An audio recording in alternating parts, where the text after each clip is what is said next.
కేవలం 3 రోజుల్లో జరగబోతా ఉన్నాయి కురుక్షేత్ర మహాసంగ్రామం.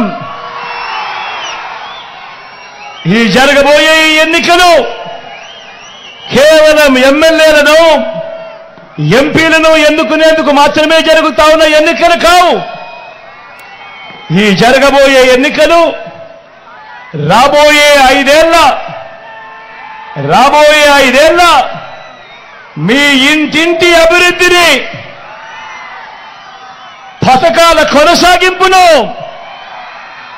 నిర్ణయించబోయే ఎన్నికలు ఈ ఎన్నికలు.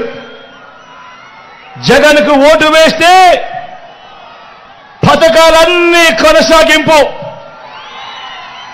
మళ్ళీ ఇంటింటి అభివృద్ధి.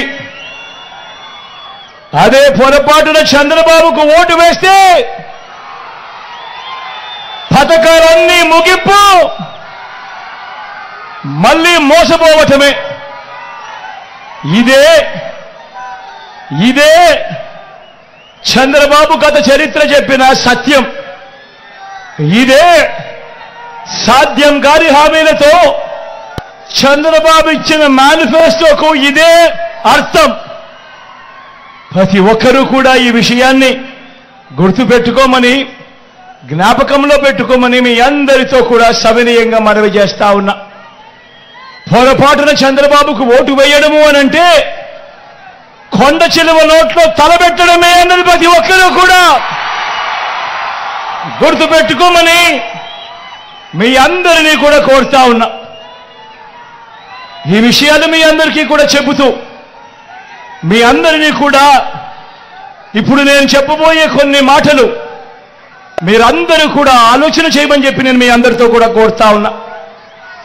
గత 59 నెలలుగా మీ బిడ్డ పాలనలో చరిత్రను ఎప్పుడూ చూడని విధంగా, గతంలో ఎప్పుడూ జరగని విధంగా మీ బిడ్డ పాలనలో మొట్టమొదటిసారిగా ఏకంగా 2,70,000 కోట్ల రూపాయలు, మళ్ళీ చెప్తా ఉన్నాను, ఏకంగా 2,70,000 కోట్ల రూపాయలు వివిధ పథకాలకు మీ బిడ్డ 130 సార్లు బటన్ నొక్కాడు. 130 సార్లు మీ బిడ్డ బటన్ నొక్కి నా అక్క చెల్లెమ్మల కుటుంబాల ఖాతాలకే, నా అక్క చెల్లెమ్మల చేతికే మీ బిడ్డ బటన్ నొక్కడం, నేరుగా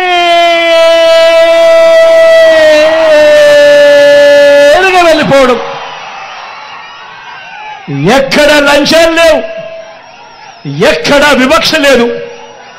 మీ బిడ్డ బటన్ నొక్కడం, నేరుగా నా అక్క చెల్లెమ్మల కుటుంబాలకు నేరుగా వెళ్ళిపోవడం.